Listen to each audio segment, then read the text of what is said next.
Well, in his latest move to address homelessness in the Rose City this week, Portland Mayor Keith Wilson is asking for help from you. He sent out this 9-page document listing what he needs in donations to reach his shelter goals.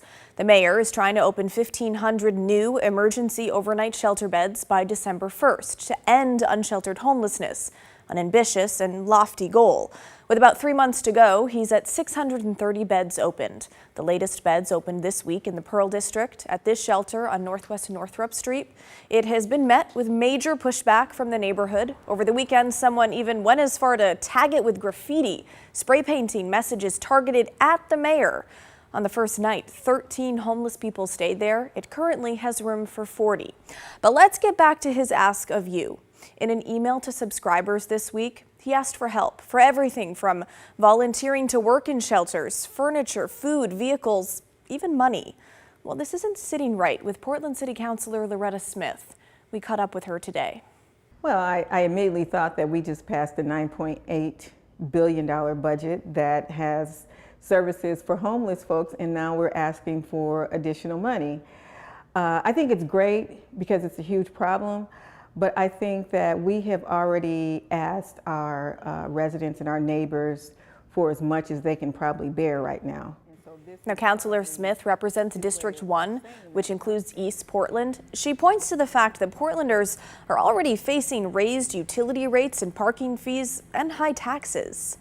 We have to be sensitive to the everyday person. Just take an example of people in my district.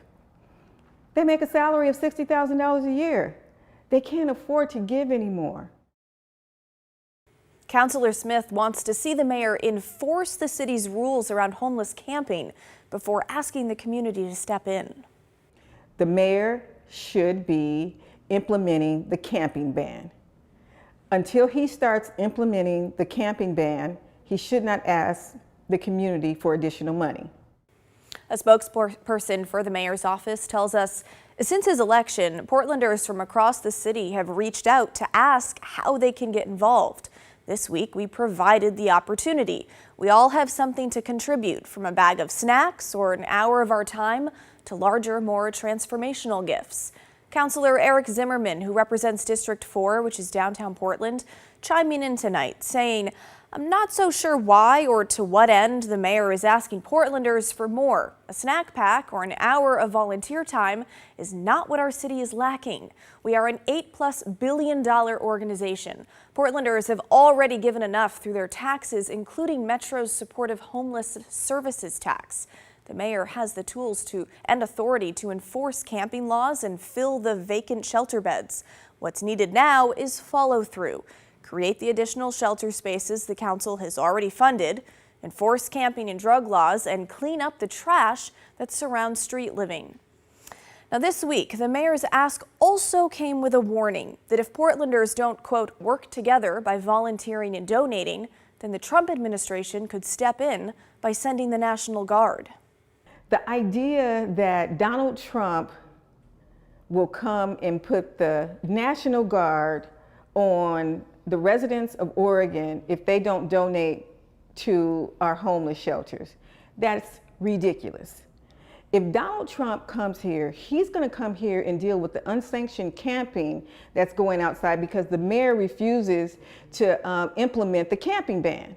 That's why Donald Trump will bring the troops, not because our residents will not give any additional money for homelessness and shelter. That's ridiculous. Okay, we also caught up with the head of the Portland Metro Chamber, which advocates for businesses in the region, and he has a different take on all of this. People have been asking, what can I do? And to have the leader of the city say, this is where we're headed, this is what needs to happen, we all need to be on board with it, we're grateful for his call to action. I think all of us are frustrated by the fact that we have poured resources, time, energy, community meetings into this issue, but right now we have a leader who is driving us towards a singular point in time with a very specific plan and who is aware of national concerns that we all share. Now, this ask from the mayor comes the same week. About 9 city employees are leaving for Europe on a taxpayer-funded work trip to study an affordable housing model called social housing. But when you send Portland Housing Bureau staff on a trip like this, you have to be held accountable for it. Look, it's Section 8 as far as I'm concerned. It's subsidized housing that we do through HUD. I don't need to go to Vienna to find out how to do that. Even if they come back with all the great ideas that they think they're going to come back with, we have no money. The mayor is asking for money for homelessness after we're putting over $140 million extra of city resources into homelessness on top of the money that Multnomah County gets.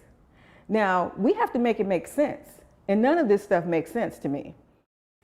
Okay, the mayor needed $28 million to fund his plan to open 1,500 beds in 4 day centers by December 1st. He asked the state legislature to chip in $11 million. We learned today the legislature did not give him that money. Councilor Smith believes that was driving this ask for donations. The mayor was unable to talk with us on camera today, but his office tells us he is grateful for the support of the state legislature and that this request is in no way related to state-level funding. The response we received from the mayor's office did not mention his warning about the National Guard. But as of yesterday afternoon, about 50 people have reached out wanting to donate. Among the donations so far, phone chargers, picnic tables, and pet supplies. Portland City Councilor Olivia Clark, who represents District 4, said in a statement, the mayor's request is for help with the nonprofits serving our unhoused community, not donations to the city, so his office can help direct willing donors to the right place. It's also a call for everyone to play a part in helping with this humanitarian crisis. He is trying to do everything possible. We need leaders to act like him. Okay, so this may rub you the wrong way. Who cares? He's working on the issue we want, and he's doing it every single day. Among the items the mayor is asking for are chairs to replace church pews. That's to make it easier to convert churches into shelters, something the mayor has been wanting to do since he ran for office.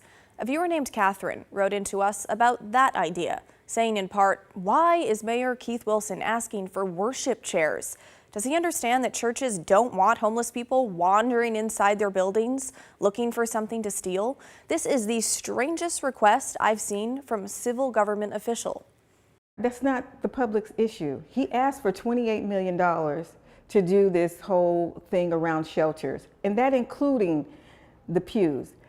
The idea that we now have to give more to implement his plan is just simply ridiculous. It's the top issue. It's been the top issue for over a decade, and there's a lot of things that happen as a result of the fact we haven't fixed it yet.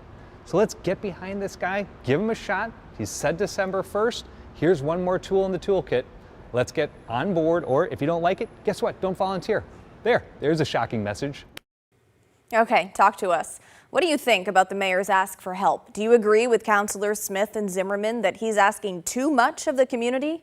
Or do you think Andrew Hone is onto something, with the mayor having set goals and that it's on to us to support them? Email us at thestory@kgw.com or call and leave us a voicemail, 503-226-5090.